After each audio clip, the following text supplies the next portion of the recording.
I want you to think of your bicep as a Wagyu steak, beautifully marbled with fat. It doesn't sound too attractive. That's exactly what we don't want.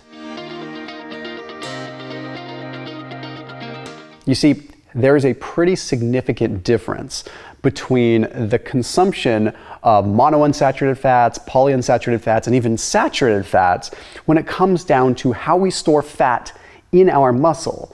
But it's less about what's happening in a cross-sectional biopsy of our muscle and more about mechanistically what that's doing. Specifically when it comes down to our ability to process glucose, insulin resistance. It's fascinating, but I have some simple dietary shifts that you can make that will make this potentially better. So let's jump in. Hey, today's video is sponsored by House of Macadamias. This is so cool. This is a company that is harvesting and growing macadamia nuts along with a bunch of local farmers in Africa. Super cool, very high quality macadamia nuts that are rich in monounsaturated fats. They're basically the lowest omega-6 nut that's out there, with the exception of maybe some more obscure nuts like pili nuts and things like that. Very low saturated fat, super high monounsaturated fat. But House of Macadamia has macadamia nut bars, they have low-carb, keto-friendly chocolate-dipped macadamia nuts, and they have just good old-fashioned like onion, salsa flavor, and just regular sea salt macadamia nuts. So I highly recommend you check them out. There's a link down below. Okay, they are doing awesome things to support the macadamia nut farmers and to really support the macadamia nut industry, which for a long time has just been in the shadows. Overwhelmed by the almond industry and all this, it's time that macadamias take the power because we're talking only a couple grams of carbs, something that is good for just about everyone. So that link is down below in the description. So here's the thing. I'm not saying that you need to throw your cheese away. I love my goat cheese. I love my feta cheese. I love my raw cheddar. I just love that stuff. But we have to count how much saturated fat we're bringing in. The big problem comes with people that are already walking the path towards insulin resistance. And here's what I mean. As you become insulin resistant, you also develop an inability to take fats into the right place. Let me put it like this. Insulin still regulates how lipids, fats, get into a fat cell. Okay? We think insulin only has to do with carbohydrates. It has to do with fats too. So if you're becoming insulin resistant or even have mild insulin resistance, what happens when you consume saturated fats is those fats can't get into the fat. They can't store in the fat tissue, which sounds good at first, right? Like, hey, cool, I can eat fat and it won't store. Yeah, that's great. Except then it circulates through the bloodstream, and then what it does is it infiltrates the skeletal muscle. So you end up with this nicely marbled muscle with fat in it, which sounds good if you were gonna eat it, but we wanna use it. And the more that your muscle is marbled with this fat, then that's going to impede insulin from doing its job at the muscular level. So guess what happens? You walk that path more and more into potential insulin resistance.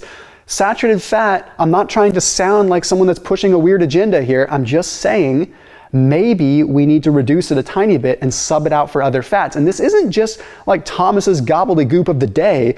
This is legit stuff. When you have fat that is in the muscle, you are impeding insulin signaling. That is a serious thing that can affect cognitive function, can affect your waistline, can affect your glucose, a bunch of other things. There was a study that was published in the journal Endocrinology. This particular one was a petri dish study to show the mechanism, and then I have a human study to put it all together. Okay, what they found is that when they combined high levels of glucose along with high levels of saturated fat in a petri dish with pancreatic cells, it triggered cell apoptosis. It triggered the cells to just die, to self-destruct. Not good.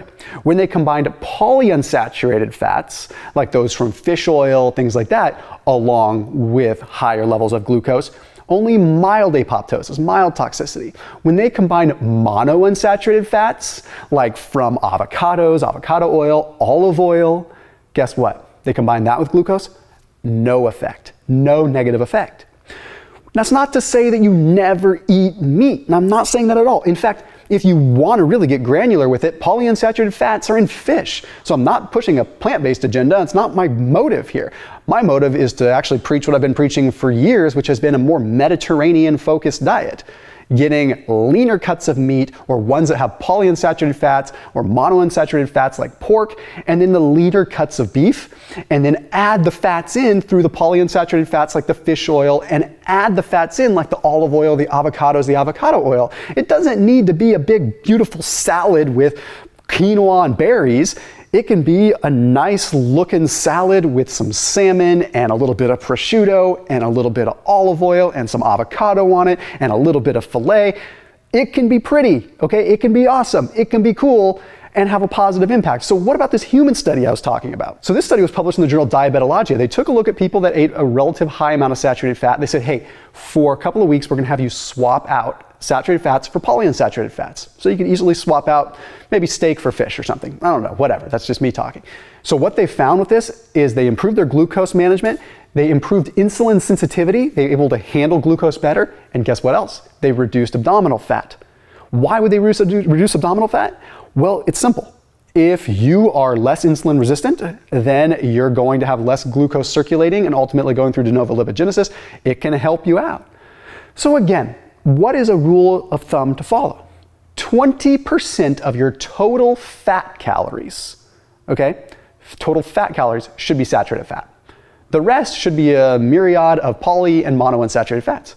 20% of your fat calories from saturated fat is actually still a lot of saturated fat. So you can still eat the cheese, you can still eat that stuff, just count it. And instead of adding random saturated fats, get your saturated fat from good sources and then add the other fats in as you need to. This is seeming to be a powerful thing when it comes down to metabolic dysfunction. Anyhow, as always, keep it locked in here on my channel. I'll see you tomorrow.